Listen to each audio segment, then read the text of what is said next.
Thank you very much, Rashid Ali Saab. نحمدہ ونصلی علی رسول الکریم. اما بعد فاعوذ باللہ من الشیطان الرجیم. بسم اللہ الرحمن الرحیم.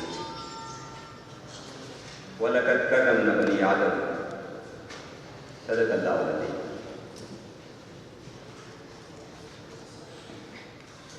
صدر مجلس جناب راشد لطیف عوان صاحب، سینٹرل پریزیڈنٹ یونائیٹڈ پاکستان، آج کی مہمان خصوصی سردار خان صاحب، respectable members working bureau United Pakistan, اور ہال میں بیٹھے میرے عزیز انقلابی نوجوان بھائیوں اور بہنوں، السلام علیکم. آپ کے سامنے موضوع راشد صاحب نے رکھا، یونائیٹڈ پاکستان کی آئیڈیالوجی. میں یہ شہر جو ابھی جس سے اپنے موضوع کا مسٹر پریزیڈنٹ آغاز کرنے جا رہا ہوں، اور چند سینٹنسز جو دنیا کے ایک عظیم انقلابی نے کہے، میرے دوستو یہ اس ہال کے لیے نہیں، یہ اس سیمینار کے توسط سے یہ شہر میں ساری دنیا کو سنانا چاہتا ہوں کہ کھول آنکھ، زمین دیکھ، فلک دیکھ، فضا دیکھ، مشرق سے ابھرتے ہوئے سورج کو ڈرا دے. And mister president, I would like to start my speech or my subject with these sparkling diamonds, these pearls from a great revolutionary, Shekwoh, who once said that people say that I am an adventurer. Shekwoh says, that I am, but of a different kind. And an adventurer who risks his own skin for his platitudes. And he also said that revolution is not an apple which falls when it is ripe. You have to make it fall. میرے بہنوں اور بھائیوں، United Pakistan کی ideology ہم discuss کرنے جا رہے ہیں. شکوہ کے یہ الفاظ، یہ ہمارے لیے واقعی چمکتے ہوئے موتی کہ انقلاب خود سے برپا نہیں ہو جایا کرتا. یہ وہ سیب نہیں ہے جو پکے اور گر جائے، اس کو گرانا پڑتا ہے. سسٹم کا جو درخت جس کے ساتھ یہ سیب لگا ہے وہ اس کو گرنے نہیں دے گا. And as I can see, Mr. President, the people sitting in front of me, this great gathering of this youth, this future of Pakistan and Kashmir, sitting in front of me, میرے سامنے یہ جو پاکستان اور کشمیر کے اس عظیم خطے اور دھرتی کے یہ کریم بیٹھی ہوئی، یہ چنیدہ لوگ بیٹھے ہوئے، یہ انٹیلیجنسیا بیٹھی ہوئی ہے یہاں کی. So I don't need to beat around the bush. I don't need to talk among the lines. مجھے بین السطور باتیں کرنے کی ضرورت نہیں. یہ ہماری یہاں کی کریم بیٹھی ہوئی. So I'll get straight to the point. And I'll talk in the plain word for everyone to see. Ideology کیا ہوتی ہے؟ نظریہ کیا ہوتا ہے؟ فلسفہ اور فکر کیا ہوتا ہے؟ میرے دوستو, a lot of you sitting here in this seminar hall, this seminar, a lot of you come from the background of university and college. A lot of you would have gone and studied physics and chemistry in the college and university. آپ لوگوں نے physics اور chemistry پڑھی ہو. جس طرح ایک atom کے اندر اس کے اندر ایک نیوکلیس ہوتا ہے اور اس کے ارد گرد گھومنے والے الیکٹرانز ہوتے ہیں. اگر الیکٹرانز کو نیوکلیس میسر نہ آئے تو وہ فری الیکٹرانز کہلاتے ہیں. فری الیکٹران کا کوئی آربٹ نہیں ہوتا, ان کا کوئی محور نہیں ہوتا, وہ فری الیکٹران ہوتے ہیں, ان کی کوئی ڈائریکشن نہیں ہوتی. To give the electron their orbit, ان کو اپنا آربٹ دینے کے لیے, ان کو اپنا مدار دینے کے لیے نیوکلیس کا ہونا ضروری ہوتا ہے. اسی طرح معاشرے میں پھرنے والے افراد, معاشرے میں گھومنے والے لوگ, اگر ان کو فکر میسر نہ ہو, اگر ان کو نظریہ میسر نہ ہو, اگر ان کو آئیڈیالوجی میسر نہ ہو, تو وہ تو بھیڑ ہے, وہ ہجوم ہے, وہ گروہ ہے, وہ جماعت نہیں کہلا سکتی, وہ تحریک نہیں کہلا سکتی. انقلابی جماعت تو بہت دور کی بات ہے. اس لیے اگر انقلابی جماعت کہلانا ہے, اگر انقلابی جماعت بننا ہے, اگر انقلاب لانا ہے, تو اس کے لیے ایک انقلابی نظریہ اور فکر کا ہونا ضروری ہے. قرآن کریم کہتا ہے وَوَجَدَكَ ضَالًّا فَهَدَىٰ, We found you lost and we gave you direction. یہ اللہ کے حبیب سے قرآن فرما رہا ہے. ہم نے آپ کو سرگردہ پایا, ہم نے آپ کو پریشان پایا, ہم نے آپ کو متحرک پایا, اور ہم نے آپ کو پروگرام عطا کیا, ہم نے آپ کو ڈائریکشن دی, ہم نے آپ کو آئیڈیالوجی عطا کی قرآن حکیم کی شکل میں, ہم نے آپ کو فکر دیا, ہم نے آپ کو وہ پروگرام دیا جس کے اوپر چل کر آپ اتنی بڑی تبدیلی پیدا کرتے. تو بغیر فکر کے, بغیر آئیڈیالوجی کے, بغیر پروگرام کے کبھی بھی تحریکیں نہیں بنا کرتی.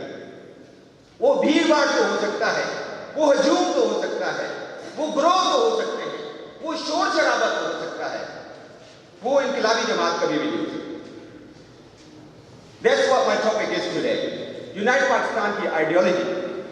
اس لیے اگر کسی تحریک کو جج کرنا ہے میرے دوستوں, کسی تحریک کو جج کرنا ہے تو اس کا فکر اٹھا کے دیکھیں.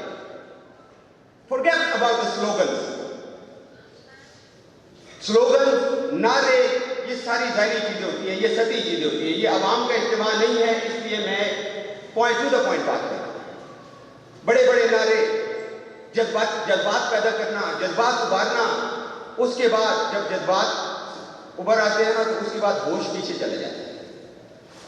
جب انسان جذباتی ہو جاتا ہے نا, آپ خود سمجھتے ہیں, انسان غصے میں ہو, انسان جذبات میں ہو, انسان بھڑکا ہوا ہو, تو اس کے بعد ہوش پیچھے چلے جاتے ہیں. Then you're not going to think before you leave. You're just going to leave, even if there is fire in front of you and there is no objective. کوئی مقصد نہیں ہے, آپ آگ میں ڈوب جائیں گے. کیوں؟ جذبات سے جو ہے وہ آپ سوچ رہی, ہوش سے فیصلہ نہیں کر رہے. اس لیے میرے دوستو یہ لٹمس ٹیسٹ ہے, یہ بہت کلیدی جو ہے وہ پیمانہ ہے جس پر آپ نے جماعتوں کو, تحریکوں کو خود جج کریں. اگر کسی جماعت کو جج کرنا ہے, کسی تحریک کو جج کرنا ہے, کسی موومنٹ کو جج کرنا ہے, تو اس کی آئیڈیالوجی سے اس کو جج کریں. اگر آئیڈیالوجی میں دم ہے, اگر آئیڈیالوجی میں وسعت ہے, اگر آئیڈیالوجی بے کنار ہے, اگر آئیڈیالوجی ساری انسانیت کو اپنے جلوں میں لے کر چلنے کی اس کے اندر کیپیسٹی موجود ہے, تو وہ آئیڈیالوجی ہے جس کو اڈاپٹ کرنا چاہیے. وہاں اپنی ایفرٹس دینی چاہیے. ایک چھوٹی سی زندگی کے لیے, اپنے مستقبل کے لیے. ہم کالج جاتے ہیں, یونیورسٹی جاتے ہیں, 1000 دفعہ کورسز کو جو ہے وہ اسٹڈی کرتے ہیں کہ کس کورس کا مارکیٹ کے اندر جو ہے وہ زیادہ اپلیکیشن ہے. پھر ہم وہ چوز کرتے ہیں. پیرنٹس بھی ہمیں اسی طرح گائیڈ کرتے ہیں, ڈاکٹر بنو, اس کے ساتھ آپ کی زندگی بن جائے گی, انجینئر بنو, اس کے ساتھ آپ کی زندگی بن جائے گی, اکاؤنٹنٹ بنو, بزنس مین بنو, وغیرہ وغیرہ. تو جب کسی جماعت کو جج کرنا ہے تو اس اپنی ساری زندگی کی ایفرٹ, جو گراں قدر سرمایہ اس کو دینا ہے, اپنی زندگی کی جدوجہد دینی ہے, تو جماعت اس کی آئیڈیالوجی سے جج کریں. Now I come to the point, what is the ideology of United Pakistan? The purpose we are gathering here, sitting here, talking about United Pakistan کی آئیڈیالوجی کیا ہے. یونائٹڈ پاکستان کی آئیڈیالوجی امام شاہ ولی اللہ محدث دہلوی رحمۃ اللہ کی آئیڈیالوجی. امام شاہ ولی اللہ محدث دہلوی رحمۃ اللہ کی آئیڈیالوجی کیا ہے میرے دوست؟ Let me be clear. یہ ان کے اپنے الفاظ ہیں جس کے وہ یہاں پر بانی ہے, دینے والے ہیں. سب سے پہلی چیز جو انہوں نے ہندوستان کے اندر دی اوپر پھر ان کی ساری آئیڈیالوجی بیس کرتی ہے. ہم یونائیٹڈ پاکستان کی آئیڈیالوجی کا جو مرکزہ ہے, جو نیوکلیس ہے, جو فوکس پوائنٹ ہے, وہ شاہ صاحب کی آئیڈیالوجی ہے. اور شاہ صاحب کی آئیڈیالوجی کا جو نیوکلیس ہے, جو فوکل پوائنٹ ہے, جو مرکزہ ہے, وہ ریشنلزم ہے میرے دوستوں. وہ حکمت الادیان ہے, وہ حکمت ہے, وہ ریشنلزم ہے. شاہ صاحب کہتے ہیں الفاظ چھلکے کی مانند ہوتے ہیں, اس کے پیچھے جو پوشیدہ حکمت ہوتی ہے وہ گرے کی مانند ہوتی ہے. That's the actual seed within, جو اس کے ہول کے اندر, جو اس کے شیل کے اندر جو اصل چیز ہوتی ہے وہ حکمت ہوتی ہے. تو ریشنلزم شاہ صاحب کی فکر کا مرکزہ ہے. اسی سے باقی سارے نظریات اٹھتے ہیں جس کو ابھی ہم ڈسکس کریں گے کہ جب آپ سیاست کی طرف جائیں تو وہ اس میں رواداری کی سیاست کو پیش کرتے ہیں, اس میں سیکولرزم کو پیش کرتے ہیں. جب معیشت کے اندر جائیں تو وہ اس کے اندر مساوات کو پیش کرتے ہیں, وہ اس کے اندر سوشلزم کو پیش کرتے ہیں. جب سیاست کے اندر جائیں تو وہ جمہوری طرز حکمرانی کو پیش کرتے ہیں, امام الحق کو پیش کرتے ہیں, جمہوریت کو پیش کرتے ہیں. جب وہ نیشنل آئیڈینٹی کی طرف جائیں, قوموں کی شناخت پر جائیں تو نیشنلزم کو پیش کرتے ہیں. اور جب وہ فیڈریشن کے قیام کی طرف جائیں تو نیشنل ڈیموکریسی کو پیش کرتے ہیں, قومی جمہوریت کو پیش کرتے ہیں. ان سب چیزوں کے پیچھے جو بنیادی نقطہ ہے شاہ صاحب کی فکر کا میرے دوستو, وہ ہے ریشنلزم. وہ مرتبہ عقل ہے جس پر انسان کو شرف جو ہے وہ دیا گیا, انسان کو اشرف المخلوقات بنایا گیا. اس کو بھیڑوں اور بکریوں کی طرح ہانکنے کے لیے اس دنیا میں نہیں بھیجا گیا, انسان کو اشرف المخلوقات بنا کر بھیجا گیا ہے. اس کو عقل دی گئی ہے, اور اس کو جب عقل دی گئی ہے تو اس کو استعمال کرنے کا بھی کہا گیا. یہ عقل دے کر ویسے ہی نہیں بھیج دیا گیا. اور جو عقل کو استعمال نہیں کرتا, قرآن حکیم کے اندر اس کو کس جاتا سے تشکیل دی گئی ہے یہ آپ سب دوست جانتے ہیں. تو میرے دوستو, شاہ صاحب کی فکر کا بنیادی جو پہلو ہے وہ ریشنلزم. اور اسی ریشنلزم سے شاہ صاحب یہ کہتے ہیں کہ اگر آپ نے قوموں کا شیرازہ اکٹھا رکھنا ہے, اگر ان کے اندر تقسیم پیدا نہیں کرنی, جو کہ آج کے دور کے جالوت, آج کے دور کے فرعون, آج کے دور کے سامراج, آج کے دور کے انگریز سامراج, برطانوی سامراج نے اس خطے کے اندر آ کر کیا, ڈیوائڈ اینڈ رول, تقسیم کرو اور حکومت کرو. اگر اس کو فیل کرنا ہے, اگر اس کو نیگیٹ کرنا ہے, اگر اس کو کینسل کرنا ہے, اگر اس کے سامنے دیوار کھڑی کرنی ہے, تو ہمیں رواداری کی سیاست پیدا کرنی ہوگی. جس سیاست کو ہمارے اکابرین نے اس دھرتی کے اندر سوشلزم سیکولرزم سے موصول کیا. یہاں پر ایک گورکھ دھندا یہ بنا دیا گیا ہے کہ یہ جو پروپیگنڈا یہاں انگریز نے ڈیوائڈ اینڈ رول کی سیاست کے نتیجے میں یہاں جو دھڑے پیدا کیے, یہاں جو فرقے پیدا کیے, جن کو آپس میں دست و گریباں کر دیا, ان کے ذہن میں پروپیگنڈا بھی یہ کہ ڈکشنری تو ان کی ہے نا, ٹرانسلیٹ تو وہ کرتے ہیں. یہاں پہ ٹرانسلیشن کیا کی, سیکولرزم کی دہریت.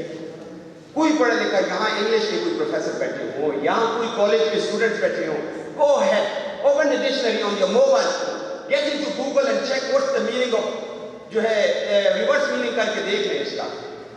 دہریت کو انگلش میں کیا کہتے ہیں, دہریت کو انگلش میں ایتھیزم کہتے ہیں, سیکولرزم نہیں کہتے. یہ خیانت ہمارے ساتھ یہ کی جا رہی ہے کہ جس چیز کو ہمارے اکابرین پیش کرتے رہے, جس کے لیے ان کے یہ اقوال ہیں جمعیت علماء کے موجود ہیں کہ سیکولرزم کے لیے ہم اپنی جان دینے کو تیار ہیں, یہاں اس کو جو ہے وہ دہریت اور کفر کہا گیا. حالانکہ امام شاہ رحمۃ اللہ فرماتے ہیں کہ اگر قوم کا شیرازہ اکٹھا رکھنا ہے, تقسیم سے بچانا ہے, ڈیوائڈ اینڈ رول سے بچانا ہے, تو قوم کے اندر رواداری کی سیاست پیدا کرنی ہوگی جو بلا تفریق رنگ, نسل, مذہب اختیار کرنی ہوگی. یہی وہ سیاست ہے جہاں ہندوستان کے اندر 800 سال تک مغلوں کا عظیم الشان دور رہا جس کو دنیا سونے کی چڑیا کہتی ہے. WW100 کی بکس اٹھا کے دیکھیں, جو وہاں کے سیاح یہاں آئے انہوں نے یہاں کر دیکھا کہ عجیب ملک ہے کہ جہاں 3% لوگ حکمرانی کر رہے ہیں اور اس انداز میں حکمرانی کر رہے ہیں کہ 97% ان کے خلاف ریوولٹ نہیں کرتے, بغاوت نہیں کرتے. وہ وجہ کیا ہے؟ وہ یہ رواداری کی سیاست ہے, وہ یہ سیکولرزم کی سیاست ہے جس کو شاہ ولی اللہ محدث کبیر رحمۃ اللہ پیش کرتے ہیں. اگر ہم نے اپنی قوم کو کی گردن کو ڈیوائڈ اینڈ رول کی اس جن سے بچانا ہے, گلی گلی جو خون بہتا ہے اس سے بچانا ہے, اپنے بچوں کو, اپنے نوجوانوں کو مذہب کے نام پر, عقیدے کے نام پر ایک دوسرے کے گربان چاک کرنے سے بچانا ہے, تو ہمیں شاہ ولی اللہ محدث کبیر رحمۃ اللہ کی سیکولرزم کی سیاست کو اپنانا ہوگا, ورنہ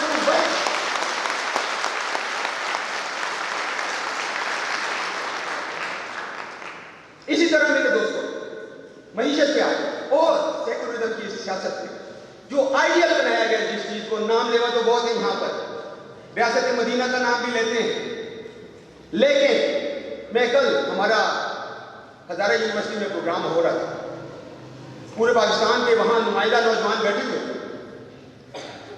میں اور سردار عبدالرؤف خان صاحب وہاں گئے ہوئے تھے، مبشر صاحب ہمارے ساتھ تھے وہاں جو ارینج کیا جنہوں نے یہ پروگرام. میں ان سے یہ بات کر رہا تھا، پلیز نوٹ دے، ابھی یورپ جس کو تاریخ کا سب سے پہلا عمرانی معاہدہ کہہ کر پیش کرتا ہے، آپ سب جانتے ہیں وہ کس کو کہہ کر پیش کرتا ہے؟ میگنا کارٹا. They say this is the first social contract written ever in the history, the Magna Carta. اور میگنا کارٹا کب لکھا گیا؟ 800 کچھ میں. میثاق مدینہ کب ہوا؟ 500 کچھ میں. میگنا کارٹا سے 300 سال پہلے وہ سوشل کانٹریکٹ موجود ہے. نام بڑا لیتے ہیں ریاست مدینہ کا. میثاق مدینہ کی پہلی لائن ان کو نہیں پتا.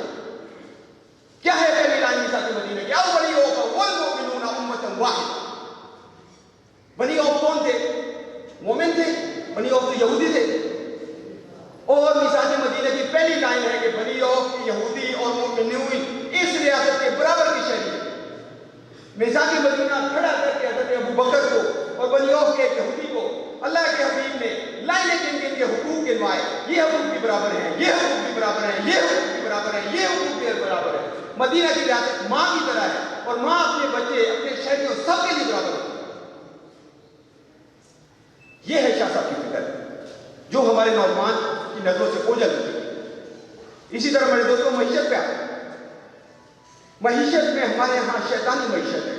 اس معیشت کی طرف کوئی اشارہ نہیں کرتا کہ ایک طرف ان سرمایہ داروں اور جاگیرداروں کے گدھے اور گھوڑے اور کتے وہ کھانے کھاتے ہیں جو ہمارے معاشرے کے 90% لوگوں کے بچوں کو میسر نہیں ہے. میرے دوستو امام شاہ رحمۃ اللہ اپنی کتب حجت اللہ البالغہ اور بدور اور بادیہ خیر الکثیر ان ساری بکس میں بالکل جو ہے وہ کھلا لکھتے ہیں. اپنے دور کو کمپیئر کرتے ہیں کیسر و کسرا کے دور سے اور وہ کہتے ہیں کہ ان کے دور میں عوام کی اکثریت گدھوں اور بیلوں کی طرح کام کرتی تھی. 90% لوگ جو دولت پیدا کرتے ہیں 1-2% طبقے کا جب اس دولت پر قبضہ ہو جائے اس کو طبقاتی معیشت کہتے ہیں. اس معیشت کے اندر انسان گدھوں اور بیلوں کی طرح کام کرتے ہیں.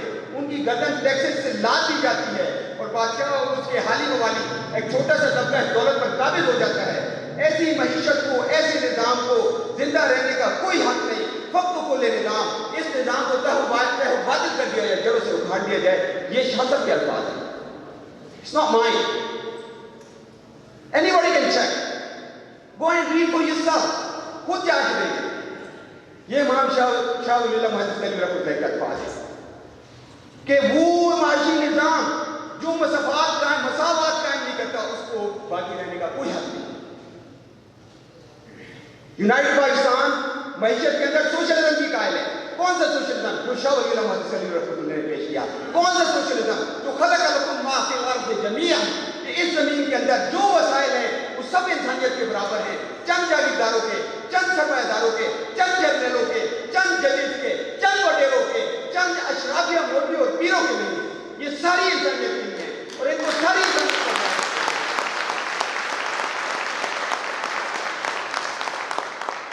یہ ہے شاہ ولی اللہ رحمۃ اللہ کا سوشلزم. خلق لکم ما فی الارض جمیعا، یہ ہے ان کا سوشلزم. وَمِمَّا رَزَقْنَاهُمْ يُنْفِقُونَ، یہ ہے ان کا سوشلزم. قُلِ الْحَقُّ، اور یہ ہے ان کا سوشلزم جو مواقعات مدینہ کے اندر قائم کر کے دکھایا گیا. The modern revolutions, Russian revolution, which is called the mother of all modern revolutions, جو کمیونزم کے آج کے دور کا مارکسزم کے اوپر مدر آف ریولوشن ہے، اس کے پہلے وزیر خارجہ چیچرن یہ بات کرتے ہیں، کہتے ہیں کہ ہم نے تو ایک خواب دیکھا تھا کہ سوشلزم کیا ہے؟ قانون کے درجے پہ مساوات کو اپلائی کر دیا جائے. کمیونزم کیا ہے؟ کہ جب لوگ اپنے دل کے ارادے سے، اپنی خوشی سے، اپنی خواہش سے، اپنی ضرورت سے زیادہ جو ہوگا وہ کل الحق کر دیں گے، وہ جا کے اسٹیٹ کو دے دیں گے اپنے دل کے ارادے سے. کہ اقرار باللسان ہے جو قانون اپلائی کرواتا ہے یہ تو قانون کا درجہ ہوتا ہے. جب تصدیق بالقلب ہو جاتا ہے، جب اپنے دل کے ارادے سے اپنا مال قربان کرنا شروع کر دیں تو یہ جو ہے احسان کا درجہ ہوتا ہے. وہ کہتے ہیں ہم اس کو کمیونزم کہتے ہیں. ہم نے تو صرف اس کا خواب دیکھا تھا حضرت سندھی کے سفر کابل میں لکھی ہوں. یہ ان کے الفاظ ہیں کہ جس چیز کا ہم نے خواب دیکھا تھا اگر دنیا میں کہیں اس کی تعبیر نظر آتی ہے تو سیدنا ابوبکر صدیق کے دور میں نظر آتی ہے. اور آج اس کو ہماری نظروں سے اوجھل کر دیا جاتا ہے کہ خلیفہ اپنی ضرورت سے اگر مٹھی بھر آٹا بھی کرتا ہے تو بیت المال اور اسٹیٹ بینک کے حوالے کرتا ہے. تو اتنے اعلیٰ درجے کا سوشلزم جو سورہ یوسف کے اندر موجود ہے, یہ ہے وہ سوشلزم جو امام شاہ ولی اللہ محدث دہلوی رحمۃ اللہ پیش کرتے ہیں. لیکن ابھی پروگرام کی شروع ہونے سے پہلے حبیب جالب کی نظم آپ لوگ سن رہے ہیں. اس سوشلزم سے خطرہ نہ آپ کو ہے میرے بھائیوں, نہ مجھے ہے, نہ آپ کو ہے میری بہنوں, نہ ہمیں ہے. اس سے عوام کو کوئی خطرہ نہیں, اس سے مزدور کو کوئی خطرہ نہیں, اس سے کسانوں کو کوئی خطرہ نہیں. خطرہ اگر ہے تو زداروں کو ہے, خطرہ ہے تو اگر چمکتی کاروں کو ہے, خطرہ ہے تو کروڑوں آدمیوں کی فوجیوں کو.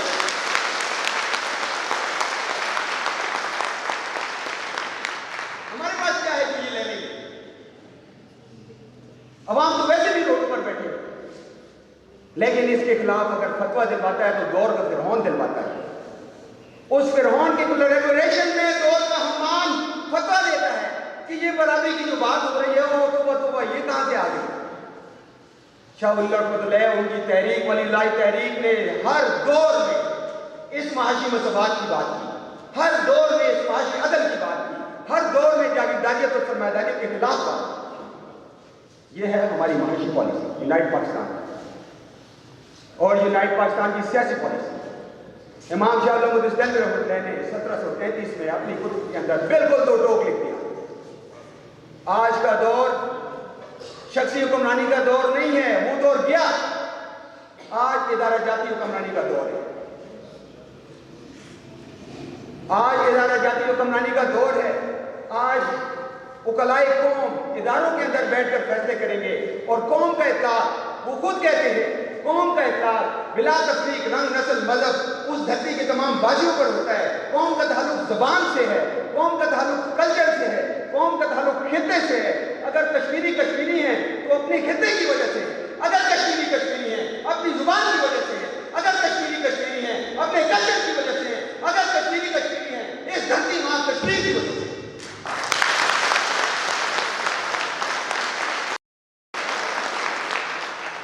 اسی طرح اگر پختون ہے تو اپنی دھرتی کی وجہ سے, پنجابی ہیں اپنی دھرتی کی وجہ سے, سندھی ہیں تو اپنی دھرتی کی وجہ سے. اس کو تو لوگ انہوں نے اپنی کتب میں واضح بیان کر دیا. امام الحق کا تصور دیا, یہ ان کے ورڈ ہیں. ٹھیک ہے, آج انگلش میں ہم اس کو پارلیمنٹ کہیں گے, تو آج جدید پارلیمانی نظام کا تحرک انہوں نے اپنے فلسفے کے اندر کرا دیا.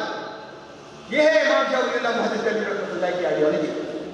کسی مقدس عنوان سے, کسی نیشنل سیکیورٹی کے عنوان سے, کسی 2 نمبر دھوکے سے عوام کے حقوق کا حق حکمرانی کو جو ہے ان سے چھینا نہیں جا سکتا. Nobody can snatch this right of the people, for the people, by the people. اس کو چھینا نہیں جا سکتا. اسی طرح میرے دوست, قوموں کی شناخت کا مسئلہ ہے. قوم کی شناخت کس چیز سے ہوتی ہے؟ جو مرضی کہتے ہیں 2 نمبر باتیں کر کے. قوم کی شناخت ان کی دھرتی سے ہوتی ہے, ان کی زبان سے ہوتی ہے, ان کے کلچر سے ہوتی ہے.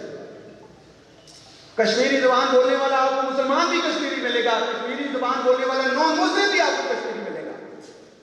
سندھی بولنے والا مسلمان بھی سندھی ہے, سندھی بولنے والا ہندو بھی سندھی ہے, آپ کے سندھ میں آباد ہے. پشتو بولنے والا مسلمان بھی جو ہے پختون ہے, پشتو بولنے والا سکھ بھی پختون ہے. اور آپ کے پاسپورٹ کے اوپر نیشنلٹی میں کیا لکھا جاتا ہے؟ میرے پاسپورٹ کے اوپر نیشنلٹی کے کالم میں کیا لکھا جاتا ہے؟ اٹھا کے کھول کے دیکھ لیں, سارے منافقت سامنے آ جائیں. اگر یہ بات ہے تو نیشنلٹی کے کالم میں مجھے پاکستانی کیوں لکھا جاتا ہے؟ ایتھنیسٹی کے کالم میں مجھے پاکستانی کیوں لکھا جاتا ہے؟ ریلیجن کے کالم میں مجھے پھر مسلمان کیوں لکھا جاتا ہے؟ یہ دنیا کا جو ہے وہ الہی اصول ہے. ہر بندے کو اپنے وطن سے محبت ہوتی ہے. حب الوطن من الایمان. اس کا ولی اللہ فکر کے اندر 2 ٹوک حل موجود ہے. قوموں کی پہچان مان لیں, قومیں کے تشخص کو مان لیں, ان کی زبان کو ایکسیپٹ کر لیں, ان کے کلچر کو ایکسیپٹ کر لیں, ان کی دھرتی کے اوپر ان کے حق کو ایکسیپٹ کر لیں, ان کے وسائل کے اوپر ان کے بنیادی حق کو تسلیم کر لیں. اس سے فیڈریشن کمزور نہیں ہوتی میرے دوستوں, اس سے فیڈریشن اور مضبوط ہوتی ہے. ان کے حق کو دبانے سے, ان کے حق کو چھیننے سے, ان کے حق کو لے لینے سے قومیں کبھی بھی مضبوط نہیں ہوتی. فیڈریشن کبھی بھی مضبوط نہیں ہوتی. اگر ہونا ہوتی تو بنگلہ دیش ہم سے آزاد کیوں ہوتا. قوموں کا حق مان لیں, بھائی ہیں نا اپنے بھائیوں کا حق ماننے کو تیار نہیں ہے تو اوروں کو کیا حق دیں گے. یہ ہے شاہ صاحب کی فکر اینڈ نیشنل ڈیموکریسی. جس طرح جمہوریت کے اندر ون نیشن ون ووٹ ہوتا ہے, ون پرسن ون ووٹ ہوتا ہے, اسی طرح فیڈریشن کے اندر ون نیشن ون ووٹ ہوتا ہے. کوئی بڑی قوم اور چھوٹی قوم نہیں ہوتی. فیڈریشن کے اندر تمام اقوام برابری کی سطح پہ رضاکارانہ بنیادوں پر اپنی سوورینٹی کو شیئر کرتی ہے, سوورینٹی کو سرنڈر نہیں کرتی. یہ بہت بڑا ڈفرنس ہے, اس پوائنٹ کو سمجھیں. فیڈریشن کے اندر قومیں سوورینٹی ایکول بنیادوں پر شیئر کرتی ہے, سرنڈر نہیں کرتی. یہ ہے قومی جمہوریت کا تصور جو شاہ صاحب کی فکر کے اندر موجود ہے. یہ ہے آئیڈیالوجی شاہ ولی اللہ محدث دہلوی رحمۃ اللہ علیہ. اگر اس آئیڈیالوجی کو اپنا لیا جائے میرے دوستوں, اس آئیڈیالوجی کو اڈاپٹ کر لیا جائے میرے دوستوں, تو یہ پورا پیکج ہے. آج کے یورپ کے جدید philosopher, I invite you please, گولر کے کیڑے نہ بنے. گولر ایک درخت ہے ہندوستان کے اندر جس کا کیڑا ساری عمر اس کے اندر اپنی زندگی گزار دیتا ہے. کنویں کے مینڈک نہ بنے کہ اس کو پوچھے دنیا کتنی ہے تو چکر لگا کے اس نے دکھا دیا یہ ساری دنیا ہے. Open your horizons, open your eyes and minds. ذہن کھول کے ساری دنیا کو پڑھ لیں, یہ میرا چیلنج ہے. یورپ کے فلاسفر کو پڑھیں. I invite you, please go ahead and read. وہ بھی عظیم فلاسفر تھے. لبرلزم کے بانی جس کو کہا جاتا ہے John Locke, please go ahead and study him. Europe کا جس کو سارے فلاسفر کا باپ کہا جاتا ہے Hegel, please go and read him. Whether it be his phenomenology of mind and spirit and life, یا اس کی اور کوئی کتب ہے ساری پڑھیں. آپ اس کا ڈائلیکٹکس کو پڑھیں, اور پھر آپ مارکس کی داس کیپیٹل اور ڈائلیکٹک مٹیریلزم کو پڑھیں. اور میں انوائٹ کرتا ہوں کہ آئیں اور شاہ ولی اللہ محدث دہلوی رحمۃ اللہ کو پڑھیں. آپ کو یہ پیکج ملے گا. میں فخر سے سر بلند کر کے یہ کہتا ہوں کہ شاہ صاحب کی فکر کے اندر لبرلزم بھی موجود ہے, سیکولرزم بھی موجود ہے, نیشنلزم بھی موجود ہے, جمہوریت بھی موجود ہے, سوشلزم بھی موجود ہے, اور بہت اعلیٰ درجے پر موجود ہے.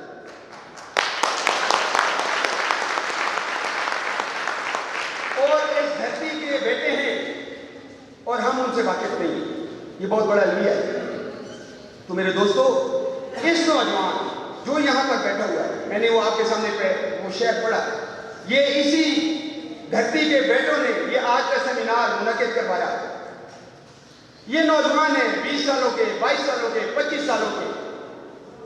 یہ 2-4 ہزار کے اجتماعات اچھے خاصے لوگوں کے لیے ایڈمنسٹریشن کو پسینہ آ جاتا ہے اس کا جو ہے انتظام کرتے ہوئے. یہ پلک جھپکتے ہوئے جب ایک کی جماعت ان کو کہتی ہے آج مظفرآباد میں سیمینار کرے, آج راولپنڈی میں سیمینار کرے, آج ہزار یونیورسٹی میں سیمینار کرے, آج پنجاب یونیورسٹی میں سیمینار کرے, آج شہر میں سیمینار کرے, آج سارے پاکستان کا سیمینار کر دے, آج ریلیاں بنائیں, رمضان کا شیڈول جاری کریں, آج تربیتی پروگرام کریں 3 دن کے. یہ انگلیوں پہ اس طرح چل کے یہ سارے جو ہے پروگرام یہ انتظام پورے کر دیتے. یہ کہاں سے ان کی تربیت ہوئی؟ یہ جو میں نے آپ کے سامنے شعر پڑھا کہ کھول آنکھ, زمین دیکھ, فلک دیکھ, فضا دیکھ, مشرق سے ابھرتے ہوئے سورج کو ذرا دیکھ, میں نے انہی کے لیے کہا کہ یہ نوجوان ہیں میرے دوستو, ان پہ بھروسہ ہے. انقلاب آئے گا, شاہ صاحب کی فکر کے اوپر جماعت بنے گی, وہ قوم کو قیادت فراہم کرے گی. کیونکہ دیکھیں میرے دوستو, انقلاب کی بھی اپنی سائنس ہوتی ہے.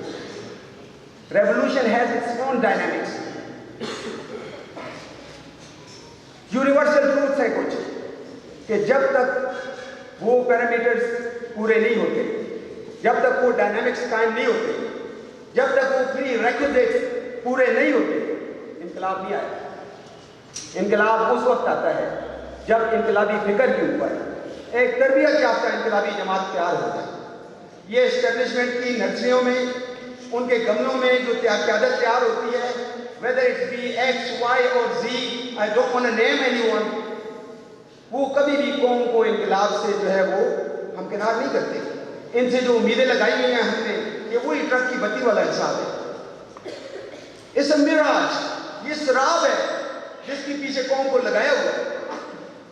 انقلاب کے لیے ضروری ہے کہ انقلابی فکر کے اوپر، انقلابی آئیڈیالوجی کے اوپر ایک انقلابی جماعت تیار ہو جائے، اور اس پہ دہائیاں لگتی ہیں، تربیت کی بھٹی میں سے گزارنا پڑتا ہے، نظریاتی گہرائی اور گہرائی پیدا کرنی پڑتی ہے، اور ان کے اندر سسٹم توڑنے کی صرف نہیں، سسٹم چلانے کی بھی صلاحیت پیدا کرنی پڑتی ہے کہ اگر ان کو انقلاب کے بعد منسٹری آف فائنانس دے دی جائے، منسٹری آف ایجوکیشن دے دی جائے، منسٹری آف فورن افیئرس دے دی جائے، انٹیریئر منسٹری دے دی جائے، ڈیفنس منسٹری دے دی جائے، they have the guts، ان کے اندر وہ جوہر موجود ہو کہ پالیسیز دے سکیں، ان پالیسیز کو چلا سکیں، ان کی نگرانی کر سکیں اور قوم کی قیادت کر سکیں. پھر ان کو وہی شبر دیتی، پھر ان کو وہی لوگ جو آئی ایم ایف سے اور ورلڈ بینک سے مستعار لے کے ایف بی آر چلانے کے لیے، انلینڈ ریونیو چلانے کے لیے، اسٹیٹ بینک چلانے کے لیے اور معیشت چلانے کے لیے جائیں گے، وہ ترین صاحب کو بلانا پڑے، شوکت ترین صاحب کو. انقلابی جماعت اس طرح کی نہیں ہوتی. انقلابی جماعت کے پاس نظام چلانے کے اپنے لوگ ہوتے ہیں. تو میرے دوست اس پر ٹائم لگتا ہے، لیکن آپ کی جماعت نے وہ تاریخ کاٹی ہیں، پوری رات جاگ کر آپ کے انہی نوجوانوں نے دستور بنائے ہیں، دستور میں تبدیلیاں کی، پالیسیز بنائی ہیں، پالیسیز میں تبدیلیاں کی، صبح شام لگا کر انقلابات کو پڑھا ہے، صبح شام لگا کر معاشی پالیسیز کو پڑھا ہے، صبح شام لگا کر سیاسی پالیسیز کو پڑھا ہے، اپنی دھرتی کو پڑھا ہے، اپنی تاریخ کو پڑھا ہے، انقلابات کو پڑھا ہے، انقلابی تاریخ کو پڑھا ہے. اس کے بعد اس بھٹی سے گزر کر جو یہ ہیرے تراشے، یہ جو آپ کسی بھی جیم سٹون کے ماہر سے پوچھیں نا، کسی جوہری سے پوچھیں کہ جب ہیرا رو شکل میں زمین سے نکلتا ہے اس کی کیا شکل ہوتی ہے؟ آپ سب یہ کانچ ہے اٹھا کے پھینک دیں. اگر جیم سٹون، روبی جس کو یاقوت کہتے ہیں وہ دیکھ لیں، ایمرلڈ جس کو ظلمت کہتے ہیں وہ اٹھا کے پھینک، وہ ایسے کہیں گے یار یہ کیا ہے. لیکن جب اس کے اوپر ایک ماہر فیسٹر، ایک کٹر جب اس کے اوپر محنت کرتا ہے اور اس کے اوپر فیسٹ لگاتا ہے، جب اس کو فیسٹ لگا کر پالش کرتا ہے تو پھر وہ ایسا چمکدار ہیلا نکلتا ہے کہ وہ آنکھوں کو اپنی چمک سے جو ہے وہ ان کو خیرہ کرتا ہے، دور سے اس کی بریلینس اینڈ فائر اینڈ چمک لسٹر نظر آتا ہے. انقلابی بھی یوں ہی ہوتے ہیں جن کو انقلابی جماعت تربیت کی بھٹی سے گزارتی ہے، جن کے اندر نظریاتی گہرائی پیدا کرتی ہے، جن کے اندر تنظیمی اسکل پیدا کرتی ہے، اور جن کا ہر بندہ اصحابی کنز چون بیائی ہے متدے تو میں تو ہر بندے کو لیڈر بناتی ہے، فالوور نہیں بناتی. آخری بندہ بھی بچ جائے تو انقلاب لے آئے، آخری بندہ بچ جائے پھر سے جماعت کھڑی کر دے. یہ ہوتی ہے انقلاب. تو میرے دوستو، آپ کی اس جماعت یونائیٹڈ پاکستان نے یہ کام کر دیا ہے اور کرتی چلی جا رہی ہے. ملک کے طول و عرض میں انقلابیوں کی صفحے قطار اندر قطار تیار ہوئی ہے. نعرے لگانے کے لیے ہمیں کوئی نہیں چاہیے. نعرے لگانے کے لیے جس وقت عوامی تحریک چلتی ہے تو سینکڑوں آ جائیں گے، ہزاروں آ جائیں گے، لاکھوں آ جائیں گے. ہمیں وہ قیادت چاہیے جس نے انقلاب کی قیادت کرنی ہے. فقدان ہے تو قیادت کا ہے. ایک طرف اسد عمر قائد ہے، ایک طرف زبیر عمر قائد ہے. دونوں بھائی ایک ہی گھر کے ہیں، ایک نون لیگ میں ہے، ایک پی ٹی آئی. یہ قیادت ہوتی ہے. شیخ رشید قیادت کریں گے، حمزہ شہباز قیادت کریں گے انقلاب کی، بلاول بھٹو قیادت کریں گے انقلاب کی، جنہوں نے کبھی سخت دھوپ نہیں دیکھی. یہ لوگ قیادت کریں گے انقلاب کو. وہ قیادت چاہیے، قربانی دینے کے لیے قیادت آگے ہوتی ہے، ورکر پیچھے ہوتے ہیں. کس جماعت میں آپ کو قیادت آگے نظر آتی ہے، ورکر پیچھے نظر آتی ہے؟ یہ انقلابی جماعت کا خاصہ ہوتا ہے. اور اس فکر و نظریے کے اوپر ولی اللہ جماعت تیار ہو گئی ہے اور تیار ہوتی چلی جا رہی ہے. اور انقلاب کا سورج یہی جماعت جو ہے وہ لا کر دکھائے گی. میرے دوستو، مایوس نہیں ہونا. انقلابیوں کے اندر امید ہمیشہ قائم رہتی ہے. ادھر ڈوبے ادھر نکلے، ادھر ڈوبے ادھر نکلے، کبھی مایوس نہیں ہوتے. دوسروں پر بھروسہ کرنا چھوڑ دیں، دوسروں پر نظر ڈالنی چھوڑ دیں. اگر تبدیلی پیدا کرنی ہے اپنے اوپر نظر ڈالیں. میں ان الفاظ کے ساتھ آپ سے اجازت چاہوں گا، اگر آپ نے انقلاب لانا ہے، آپ نے حقیقی تبدیلی پیدا کرنی ہے، اوروں کی طرف تکیہ کرنا چھوڑ دیں، اوروں پر توجہ دینا چھوڑ دیں، اوروں پر تکیہ اور ان کے اوپر بھروسہ کرنا چھوڑ دیں، ان سے امید لانا چھوڑ دیں، ان سے امید لگانا چھوڑ دیں. وہ کہتے ہیں وہ جس کا ہے تم کو انتظار، وہ تم ہی تو ہو میرے یار، تو پھر